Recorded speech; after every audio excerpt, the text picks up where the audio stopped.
Hello everyone. In this presentation, we will see wrapper classes in Java and exception handling in Java.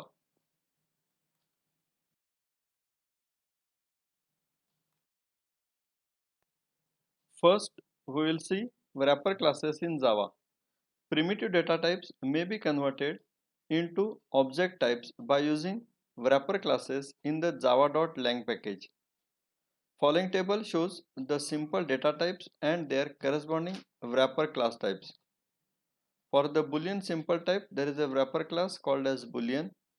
For char, there is a wrapper class called as character. For double, there is a wrapper class called as double. Similarly, for float, there is a class called as float. For int, there is a wrapper class called as integer. And for long, there is a wrapper class called as long. The wrapper classes have a number of unique methods for handling primitive data types and objects. They are listed in the following table. This table shows how to convert the primitive data types to object types. Now here the first one, integer p is equal to new integer I.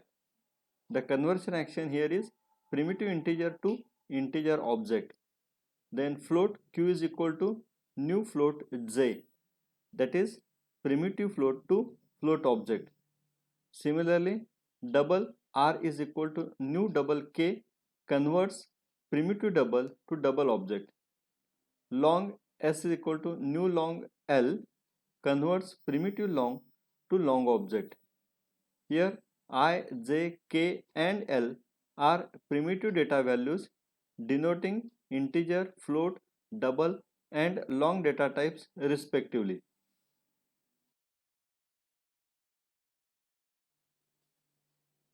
Now we will see how to convert the object numbers to the primitive numbers. First example, int I equal to p dot int value. Now this will convert the integer object p to the primitive integer and it is assigned to the variable I. Next, float j equal to q dot float value. The float object q is converted to primitive value float. Next statement, double k equal to r dot double value. This will convert the object double r to the primitive data type and it is assigned to the variable k. Long l equal to s dot long value. This will convert the long object s to the primitive long and assigned to the variable l. Here p, q, r and s are objects of integer, float, double and long respectively. The next is converting numbers to string using toString function. The statement str is equal to integer dot toString I converts the primitive integer to string. Next statement str equal to float dot toString f. This will convert the primitive float to string. The statement str equal to double dot toString d will convert primitive double to string data type. And str equal to long dot toString l will convert primitive long to the string value. Here I, j, k and l are primitive data values denoting integer, float, double and long data types respectively. After this, we will see converting string objects to numeric objects using the methods value of. The statement d equal to double dot value of str will convert string to double object. Next statement f equal to float dot value of str will convert string to float object. The statement I equal to integer dot value of str will convert the string to integer object. And the statement l equal to long dot value of str will convert the string to long object. Now we will see exception handling in Java. First we will see overview of the exception handling. An exception is an abnormal condition that disrupts normal program flow. Following abnormal conditions happen during program execution. Number 1. The file you try to open may not exist. Next, the class file you want to load may be missing or in the wrong format. Number 3. The other end of the network connection may be non-existent. Next, the network connection may be disrupted. And number 5, an operand is not in legal range prescribed for operations or methods. For example, an array element index cannot exceed the size of array and the divisor in a division operation cannot be 0. The hierarchy of exception classes.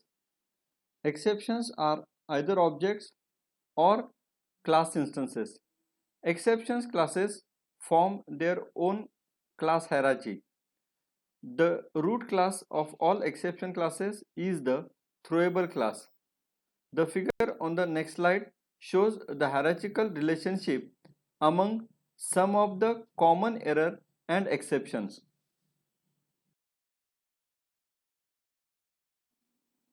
Here, if you see, the class throwable has two immediate subclasses called as class error and class exception.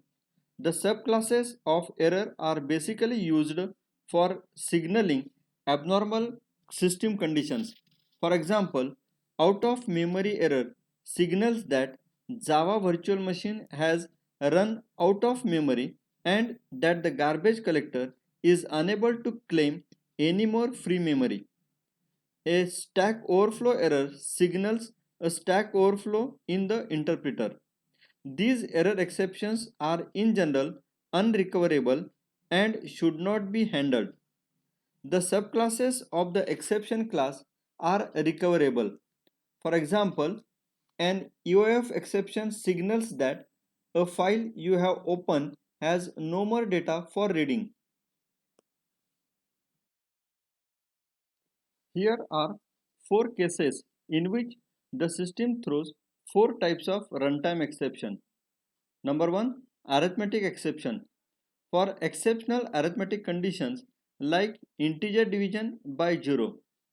Next is null pointer exception for accessing a field or invoking a method of null object. Next, array index out of bounds exception. This exception will be thrown for accessing an array element by providing an index value less than 0 or greater than or equal to the array size. And number 4, string index out of bounds exception. This exception will be thrown for accessing a character of a string with an index less than 0 or greater than or equal to the length of the string.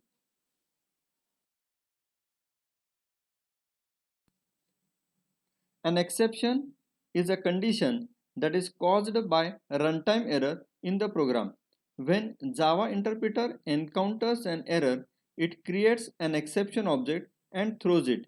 That is, informs us that an error has occurred. If the exception object is not caught and handled properly, the interpreter will display an error message and will terminate the program. If we want the program to continue with the execution of the remaining code, then we should try to catch exception object thrown by the error condition and then display an appropriate message for taking corrective action. This task is known as exception handling. The error handling code performs the following tasks. Number 1, find the problem, that is, hit the exception. Number 2, inform that an error has occurred, that is, throw the exception. Next number, receive an error information, that is, catch the exception. And number 4, take corrective actions, that is, handle the exception. The error handling code basically consists of two segments. Number 1 to detect errors and to throw exception, and other to catch exception and to take appropriate actions. The basic concept of exception handling are throwing an exception and catching it as shown in the following figure. Here the try block throws the exception object and the catch block handles that particular exception object. Therefore, now we call the try block as the exception object creator and the catch block as the exception handler.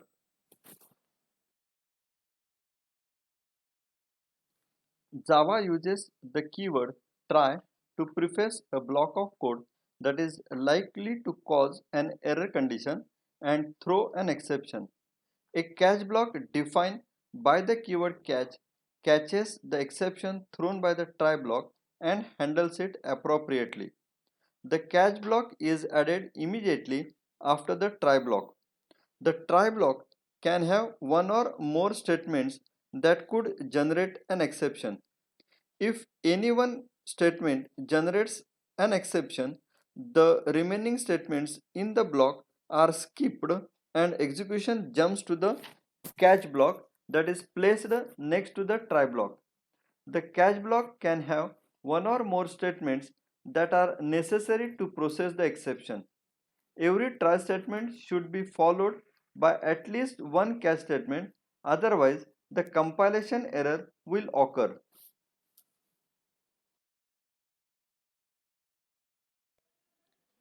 Here is the code that illustrates the use of try and catch blocks to handle an arithmetic exception.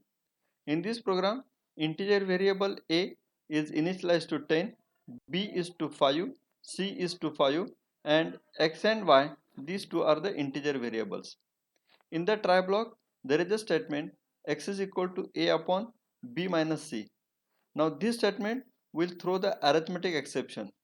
Therefore, after executing this statement, since there is an exception, the execution control goes to the catch block where the exception object thrown by the try block, that is arithmetic exception, matches with the exception type specified in the catch block. Therefore, it will execute the catch block, that is it displays the message division by 0, and after that it comes to the next statement, that is y is equal to a upon b plus c, and then it displays value of y. Therefore, the output of this statement is division by 0 and then y is equal to 1. Now we'll see multiple catch statements. It is possible to have more than one catch block as shown here.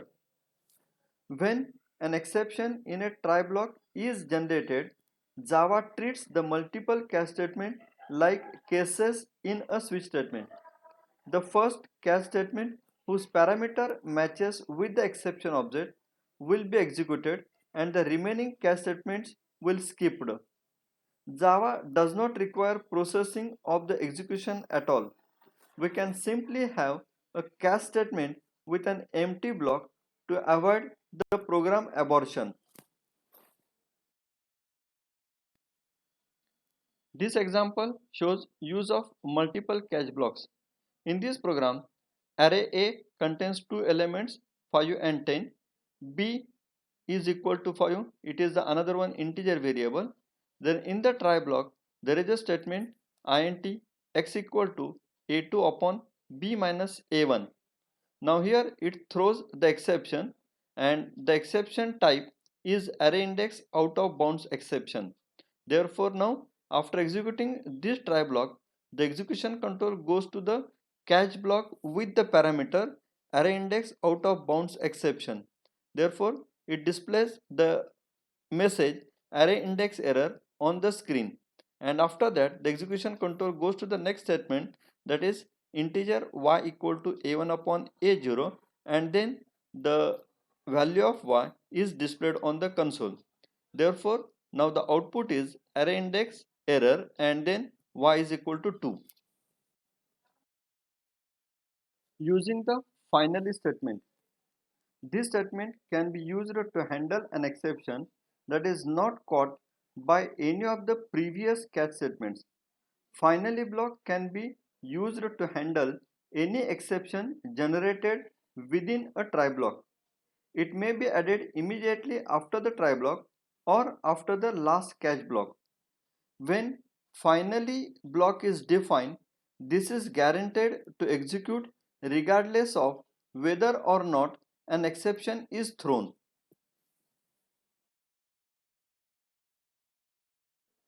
Here is the end of this presentation. Thank you.